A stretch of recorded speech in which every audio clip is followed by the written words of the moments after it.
벤스 하부너라는 설교자는 그의 아내가 죽은 후 자신이 걸어온 삶을 기록한 일기를 출판했습니다. 여기서 하부너는 그리스도인의 삶에는 크게 세 가지 유형의 나날들이 있다고 했습니다. 첫째는 모든 일이 잘 진행되고 세상이 밝아 보이는 최상의 나날들. 그러나 우리가 이런 최상의 날만을 기대하는 것은 비현실적이라고 했습니다. 우리가 항상 기쁘고 항상 좋은 날이 있지 않다라는 걸 말하고 있죠. 둘째는 일상적인 나날들입니다. 이날은 우리가 의기양양하지도 않고 또 의기소침하지도 않고 평범한 날들을 이제 의미합니다. 셋째는 우리가 실망과 절망과 회의와 혼란 속에 무거운 발걸음으로 터벅터벅 걷는 어두운 나날들입니다. 또 우리의 일상은 이 세 날들 중 하나로 계속 우리의 하루를 보내고 있다라는 것이죠. 일반적으로 최상의 나날들로 살아가는 것이 가장 좋지만 대부분은 일상적인 나날들 가운데 살아가다가 세상의 나날들을 만나기도 하고 어두운 나날들을 겪으며 살아가기도 합니다. 그런데 이 가운데 어두운 나날들이 오래되고 지속될수록 우리의 삶은 조금씩 침체되고 있을 때고 있다라는 것이죠. 그리고 이 침체되는 시간이 길어질수록 어두운 나날들이 길어질수록 그리스도인의 삶의 위기가 찾아온다라는 것입니다. 그래서 우리가 신앙생활할 때 가장 어렵고 힘들고 큰 위기는 바로 이 어두운 나날들로부터 오는 영적인 침체를 겪을 때입니다. 요한이 요한 일서를 기록한 상황에서도 바로 이런 영적인 침체기가 있을 때였습니다. 우리가 일상적인 생활을 하는 가운데 있어서 한 번쯤 찾아오는 어려움은 극복할 수 있습니다. 하루가 좀 힘들 수도 있고 하루 이틀 정도는 우리가 생각지도 않게 어렵고 고단한 일이 있지만 그것이 그냥 넘어가면은 우리가 크게 문제 삼지 않는데 이 나날들이 이제 연속해서 계속 이어지기 시작하면은 그때부터 우리의 신앙에도 위기가 있다라는 것이죠. 예루살렘에서 예수 그리스도가 살아났다고 한 복음이 증거된 지 60년이 지났을 무렵 이제 부활을 직접 목격했던 초창기들의 사도들과 제자들은 대부분 세상을 떠나고 없었습니다. 또한 초대교회에서도 1세대와 2세대의 신앙의 선배들은 대부분 역사 쪽으로 사라지고 2대 또는 3대의 크리스찬들이 그 교회의 주류를 이루고 있을 때였습니다. 부모 세대들은 실제 예수님을 만나고 예수님을 경험했던 사람들이었기 때문에 그 감동을 안고 살아왔다라면 그 후대의 사람들은 이제 예수님을 직접 보지 않고 들었던 세대였기 때문에 형식적인 신앙생활과 습관적인 모습으로 변하면서 예수님에 대한 경외감과 그런 신앙적인 부분들이 약해져 가고 있던 상황이었습니다.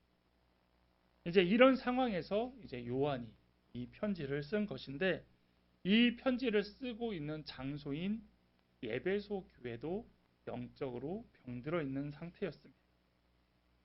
하나님을 향한 첫사랑과 성도 간에 나누었던 뜨거운 사랑이 어느새 변화가 되어 잃어가고 있었다라는 것을 요한계시록 2장 4절에서 보여주고 있습니다.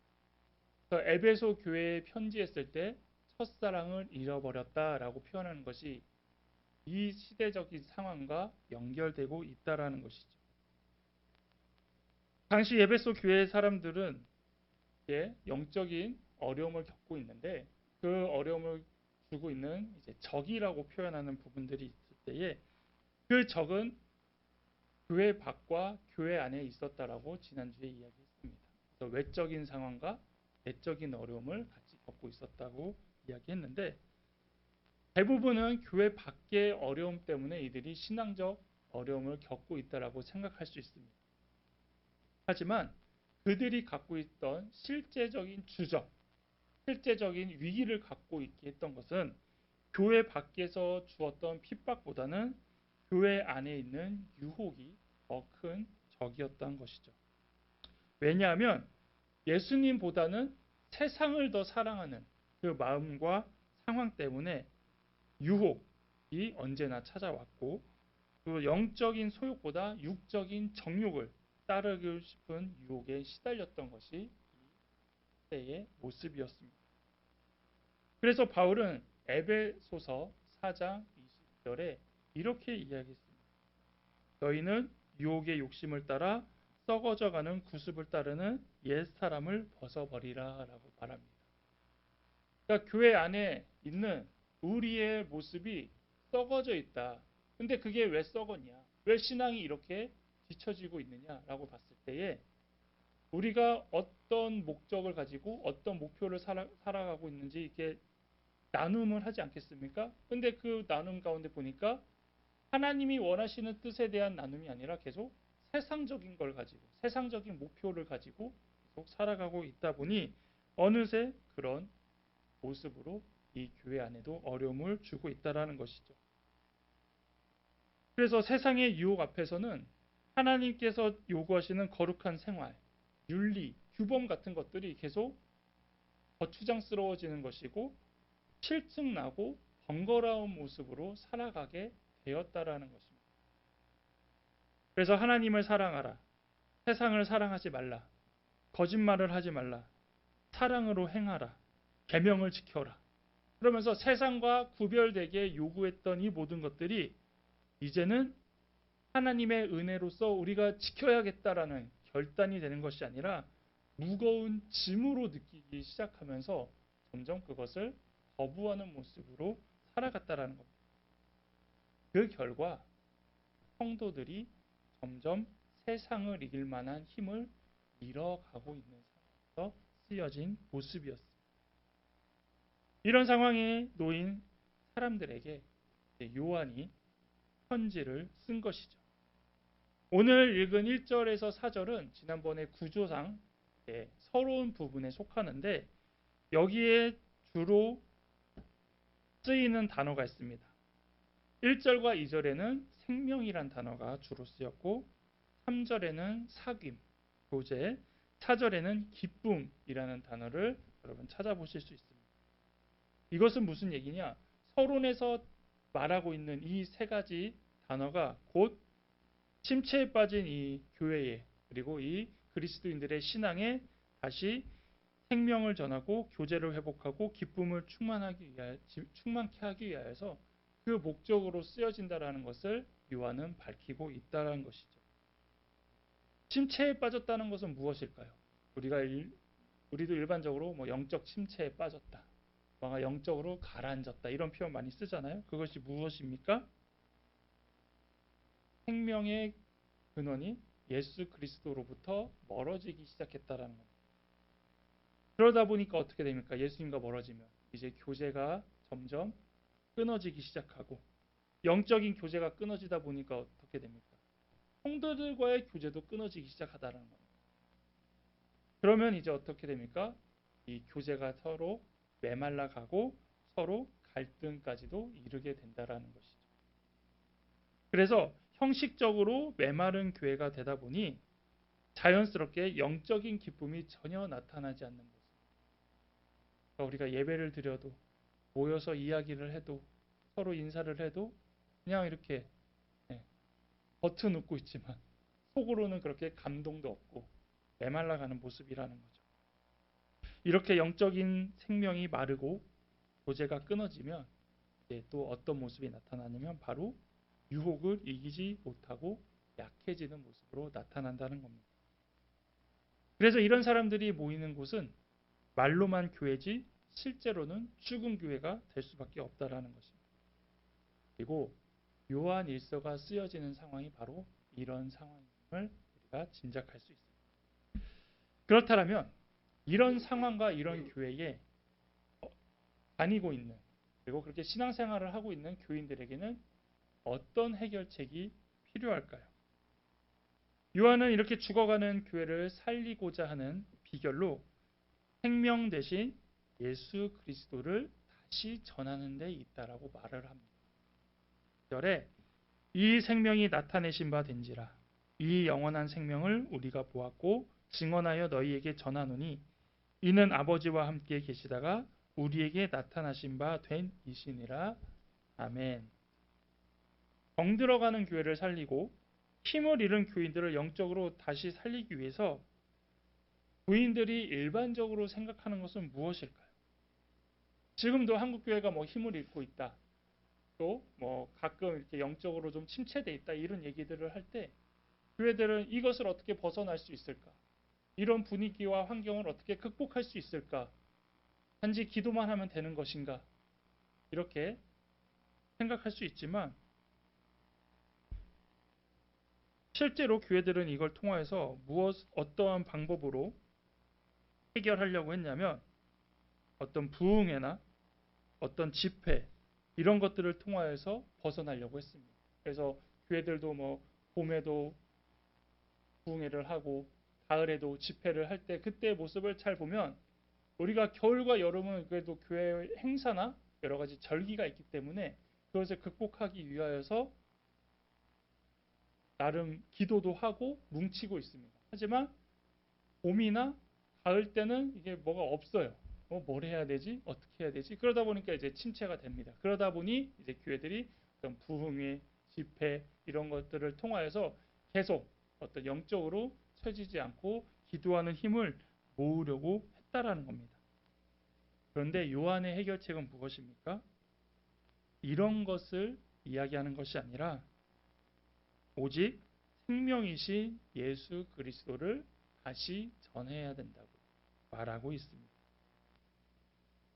그리고 요한이 이렇게 말한 특별한 이유는 요한이 지금 이 말을 누구에게 하는 것이냐면 믿지 않는 사람, 하나님을 잘 모르는 사람에게 하는 게 아니라 이미 신앙생활을 하고 있고 신앙적으로도 충분히 잘 알고 있는 사람들에게도 결국은 다시 예수 그리스도를 전하고 있다라는 것이죠. 여러분도 예수님이 생명입니다. 예수를 믿으면 영생을 얻습니다. 들어보셨죠? 모르지 않습니다. 하지만 이렇게 이미 알고 있는 사람들에게도 영적 침체를 벗어나는 것은 결국 다시 이 말씀이라는 것을 요한은 말하고 있습니다. 왜냐하면 우리가 그것은 알고 있지만 그렇게 살아가고 있지 못하기 때문입니다. 그래서 영적 침체에 빠진 사람, 영적으로 힘을 잃은 사람, 이런 사람들이 모여 병들어가고 있는 교회에 다시 새롭고 특별한 것을 제시하는 것이 아니라 이미 알고 있는 것을 말함으로써 그렇게 살아가도록 요한은 말하고 있는 것입니다. 그래서 요한일서 2장 24절에 이렇게 말합니다. 너희는 처음부터 들은 것을 너희 안에 거하게 하라. 처음부터 들은 것이 너희 안에 거하면 너희가 아들과 아버지 안에 거하리라. 우리가 뭔가 새롭게 함으로써 변화를 추구하고 뭔가 독특한 걸 하면서 뭔가 이렇게 끌어올리고 뭔가 모으려고 하는 그런 모습으로 하나님을 찾아가려고 하는 것이 아니라 이미 알고 있는 대로, 이미 경험한 대로, 이미 믿고 있는 대로 그대로 듣고 믿고 있는 것을 행해야만이 다시 회복할 수 있다라고 요한은 말하고 있는 것입니다. 그렇게 할 때에 지금 겪고 있는 이 문제들이 하나씩 해결이 되는 것이고 교제가 회복이 되고 또한 하나님과의 관계가 회복될 수 있다라고 요한은 말하고 있습니다. 여러분도 교회에서 말씀을 듣다 보면 아는 얘기가 나올 때도 있습니다. 중복되는 얘기가 나올 수도 있어요. 여러분 예수님 잘 믿으십시오. 다 아는 얘기잖아요. 여러분 사랑하십시오. 다 아는 얘기잖아요. 여러분 기도해야 합니다. 다 아는 얘기잖아요. 그런데 정말로 그렇게 살아가고 있냐라는 겁니다. 그래서 교회에서 하는 설교 가끔은 진부할 때도 있죠. 저 이야기 또 하시네. 오늘 어떤 의미인지 알겠다. 이러면서 우리가 귀를 닫을 때도 있다라는 겁니다. 하지만 놀랍게도 교회의 회복은 이런 진부하고 묵은 이야기를 다시 해야 교회가 살아날 수 있다라는 겁니다. 그래서 사도 요한의 이 견해대로라면 우리가 자주 겪는 영적 침체의 원인은 생명 되신 주님을 잘 알지 못함에 있고 알고 있더라도 깊은 사귐과 기쁨으로 이어질 수 있는 자리까지 나가지 못하고 머리로만 알고 있는 데서 생긴다라는 것입니다. 그래서 우리도 가장 기본적이면서 또 무시하기 쉬운 진리의 말씀을 다시 한번 마음에 새겨야 된다라는 것이죠. 1절에 보면 태초의 생명의 말씀에 관하여는 우리가 들은 바요, 눈으로 본 바요, 자세히 보고 우리의 손으로 만진 바라고 합니다. 요한은 예수님을 뭐라고 표현을 하냐면 말씀이라고 표현을 하는데 요한복음 1장에서 그 특징이 잘 보여주고 있습니다. 이 말씀은 하나님과 함께 계셨던 생명의 말씀이라고 하면서 예수 그리스도가 생명의 말씀이기 때문에 병든 교회를 살릴 수 있는 것은 결국 예수 그리스도 생명의 말씀 다시 살릴 수 있는 회복시킬 수 있는 그 예수 그리스도라고 말하는 것입니다. 그렇다면 요한이 이렇게 자신 있게 예수님이 생명이고 예수님이 생명이셔서 회복하실 수 있다라고 말할 수 있는 이유는 무엇입니까? 요한도 단순히 알고 있는 걸로 끝나는 게 아니라 요한은 예수님의 생명을 경험했던 사람이기 때문입니다. 실제로 요한은 예수님의 제자였습니다. 3년간 따라다녔고요. 제자이기 때문에 예수님의 죽음과 부활의 현장에 있었던 사람입니다. 그래서 들었고 보았고 주목하고 만졌다. 그러니까 나는 예수님이라는 사람을 예수 그리스도를 다 경험한 사람이라는 겁니다. 보기도 했고 만져보기도 했고 그 사람에 대하여 들었고 그러다 보니 예수님이 생명이구나 라는 것을 요한은 강력하게 이렇게 이야기할 수 있었다라는 것이죠. 이 가운데 우리가 이 보았다라는 것을 약간 신학적으로 한 번 더 좀 살펴보려고 하는데요. 우리는 보다라는 것은 그냥 일반적으로 사용하지만 헬라어 원어로는 이 보다를 세 가지 단어로 볼 수 있습니다. 그래서 어떤 원어의 단어로 쓰였냐에 따라서 이 보다라는 단어가 조금씩 의미가 달라지는데 보았다라는 표현은 헬라어 원어로 블레포, 데오레오, 호라오가 있습니다. 그래서 이 단어를 설명하기 위해 예수님의 부활 소식이 기록된 요한복음 20장을 잠깐 좀 살펴볼 텐데요. 3절부터 8절에 베드로와 그 다른 제자가 나가서 무덤으로 갈새 둘이 같이 다름질하더니 그 다른 제자가 베드로보다 더 빨리 달려가서 먼저 무덤에 이르러 구부려 세마포 놓인 것을 보았으나 들어가지는 아니하였더니 시몬 베드로는 따라와서 무덤에 들어가 보니 세마포가 놓였고 또 머리에 쌌던 수건은 세마포와 함께 놓이지 않고 딴 곳에 쌌던 대로 놓여 있더라. 그때야 무덤에 먼저 갔던 그 다른 제자들도 들어가 보고 믿더라. 아멘. 제가 3절부터 8절까지 이 읽은 가운데 빨간색으로 표시된 보다라는 이 단어가 표시되었는데 보다라는 게 지금 계속 여기서 표현되고 있지 않습니까? 근데 그 원어가 다 다르다라는 겁니다. 그러니까 우리는 지금 보다라는 단어로 보니까 똑같이 느껴지지만 이게 어떤 상황으로 쓰였는지 제가 한번 묶었는데요. 5절의 보다와 6절의 보다와 8절의 보다가 다 다릅니다. 어떻게 좀 다르냐? 5절에 보면 요한, 그 다른 제자라고 이제 표현되는데 요한이 예수님의 수의를 보았다라고 말합니다. 여기서 보다는 블레포로 그냥 우리가 진짜 눈으로 보는 그겁니다. 그 형상을 봤다라는 겁니다. 그래서 눈에 본 그대로를 이제 보았다라고 표현한 여기 보았으나 보고요. 6절에서 베드로가 무덤 속으로 따라 들어가 세마포를 봅니다. 여기서 보다는 데오레오입니다. 그래서 여기서 보다는 뚫어지게 쳐다보다 갸우뚱거리며 쳐다보다라는 의미입니다. 그러니까 베드로가 무덤에 가서 눈으로는 봤겠지만 이미 그 보다에 어떤 의심 아니면 뭔가 궁금함 이런 마음을 가지고 봤을 때 쓰이는 단어가 이 보다입니다. 그리고 8절의 또 다른 보다는 이제 요한이 다시 무덤에 들어가서 수의를 보고 믿었다. 여기서 쓰인 단어가 이제 호라오라는 것인데 이것은 이해심을 가지고 보아 그 의미를 알게 되었다라는 뜻입니다. 그래서 지금 여기서 말하는 세 가지 블레오, 블레포, 데우레오, 그다음에 호라우라는 이 원어 세 가지 보다 중에 오늘 본문에 나오는 요한일서에 나오는 보다가 호라오의 의미의 보다를 이야기하고 있다라는 것이죠. 그리고 이것은 1절에 2절에 3절에 한 번씩 사용하면서 강조하고 반복하고 있습니다. 그래서 요한이 이렇게 이 보다라는 단어를 강조한 이유는 예수가 생명이라는 것은 보고 믿을 수밖에 없다라는 것을 의미하는 것입니다. 그리고 그것 때문에 예수가 곧 생명이다라는 것을 강조하고 있는 것이죠. 그래서 요한은 그 예수님의 부활의 이 흔적, 그 상황을 보고 예수님이 참 생명이라는 것을 그때 보고 깨닫고 믿고 알게 됐다라는 것을 이 단어를 통해서 정확히 말하고 있는 것이고, 그래서 예수님이 생명이다라고 확신을 갖고 우리에게 말하고 있는 것입니다.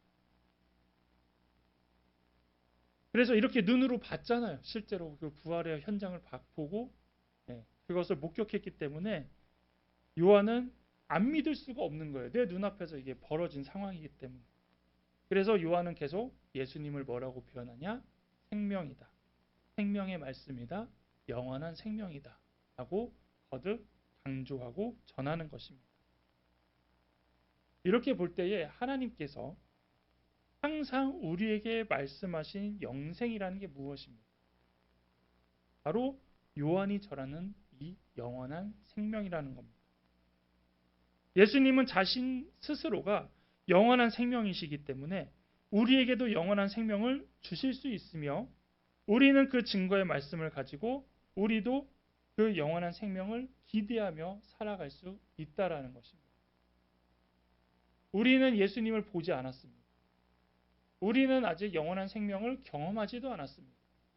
하지만 요한이 사용한 이 호라오라는 단어를 통하여서 우리도 기대할 수 있고 소망할 수 있는 모습으로 믿고 살아갈 수 있다라는 겁니다. 그리고 이 생명의 말씀은 우리뿐만 아니라 다른 사람도 살리고 있다라는 것입니다. 그리고 더 나아가 개인이 아닌 교회까지도 살릴 수 있는 생명의 말씀이 되는 것입니다. 우리가 영적으로 침체되고 흔들리는 이유는 앞에서도 얘기했듯이 예수님과 멀어져 있기 때문입니다. 즉 생명과 멀어지고 있기 때문에 흔들리고 있다라는 것이죠. 그리고 요한은 바로 이 부분을 지적하는 것입니다. 어떤 능력이 나타나지 않는 것은 성령의 부재라든지 우리의 어떤 죄 때문이라든지 그런 거일 수도 있겠지만, 여기서는 더 근본적으로 예수님 외에는 답이 없는데 예수님을 찾고 있지 않다라는 것을 말하고 있는 것입니다. 또한 지금 우리가 보고 있는 이 성경 말씀이 생명의 말씀이라고 하는 이유도 찾아볼 수 있는 것이죠. 우리는 문자적으로 이 성경의 말씀을 접하고 있지만 이 성경에 있는 그 사건들, 그 모습들이 지금도 나타나고 있기 때문에 이 말씀은 살아있는 말씀, 생명의 말씀이 되는 것입니다. 또한 요한의 이 고백은 당시에는 영지주의 이단들에게, 그리고 지금은 다양한 이단들에게 정면으로 대치되는 말씀입니다. 영지주의자들은 가연서를 주장하기 때문에 예수님을 환상적인 존재로 이해합니다. 그래서 지금 이단들도 예수님의 영이 다른 사람에게만 임하는, 그래서 영적인 부분만 주장하는 단체가 많이 있죠. 하지만 요한의 고백을 보면 예수님의 부활은 환상이 아닌 실제요, 주목하고 만진 바 되기 때문에 육으로 부활하였음을 정확히 증언하고 있습니다. 그래서 우리가 진리와 구원을 찾아 교회 밖으로 찾아 나갈 필요가 없다라는 것이죠. 이미 우리는 진리를 알고 있고 생명을 알고 있기 때문에 교회 밖에서 자기들이 외치는 것들은 다 잘못된 것이고 거짓말이라는 것을 요한이 그것을 강조하며 말하고 있는 것입니다. 지금까지 우리가 신앙생활을 할 수 있는 이유는 무엇입니까? 그 이유는 이미 여러분들도 이 생명의 말씀을 듣고 보고 만졌기 때문입니다. 즉 예수님의 말씀을 경험했다라는 것입니다. 세상은 계속 새로운 것을 꾀합니다. 그리고 변화한다고 이야기합니다.